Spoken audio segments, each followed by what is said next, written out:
crashed. The other trade center's down. It's down. It's down.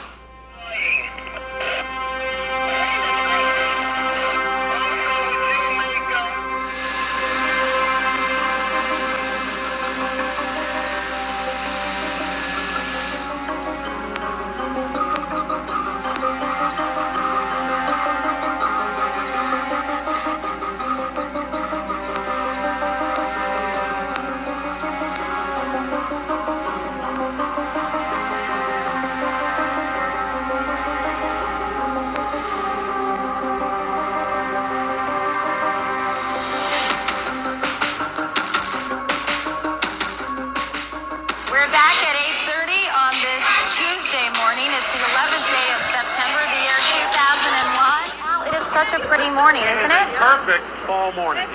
Although it's not fall yet. So.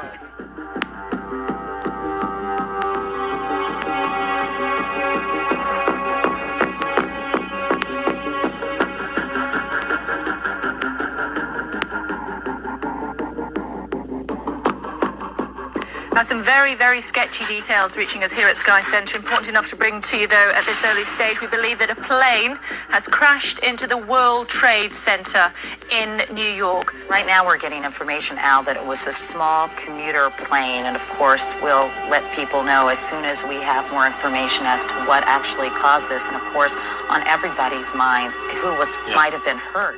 60 on page 153.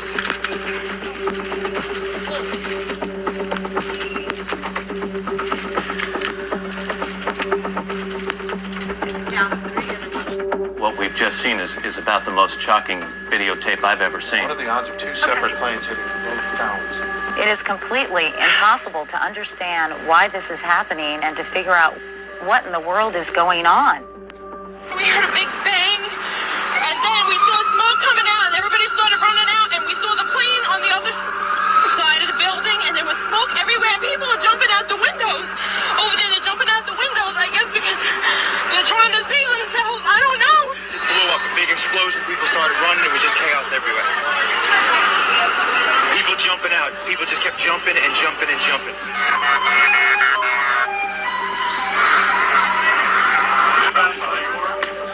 Talk about it. Thank you all. Sit out the weekend. Here we go. And now you have to move from talk about a possible accident to talk about something deliberate. Let's go to President Bush right now. Two airplanes have crashed into the World Trade Center in an apparent terrorist attack on our country. I have spoken to the Vice President, to the Governor of New York, to the Director of the FBI, and have ordered that the full resources of the federal government go to help the victims and their families and to conduct a full-scale investigation to hunt down and to find those folks who committed this act. Terrorism against our nation will not stand. And now, if you join me in a moment of silence.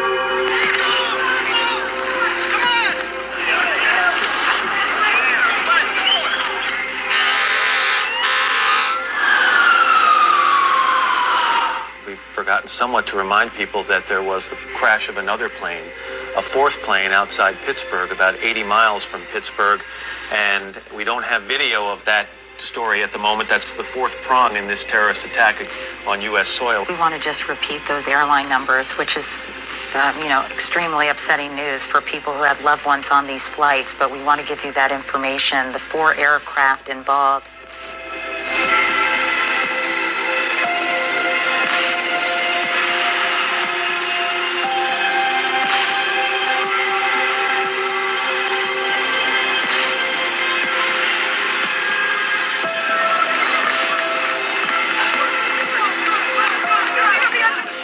Described to you the possibility of that North Tower collapsing. About 5 minutes after we went off the air, it did collapse. Once again, we have no idea at this point the loss of life.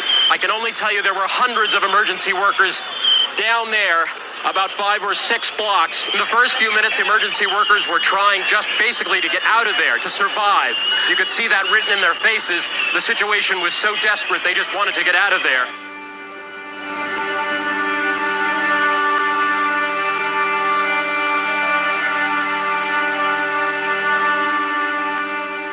Today, our fellow citizens, our way of life, our very freedom came under attack in a series of deliberate and deadly terrorist acts.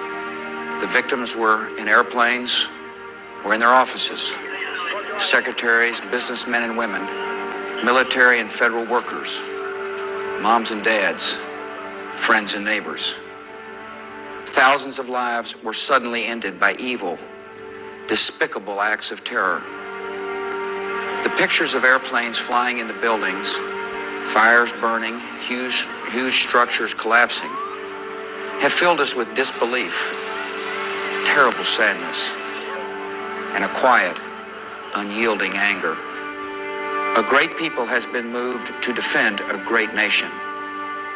Terrorist attacks can shake the foundations of our biggest buildings, but they cannot touch the foundation of America.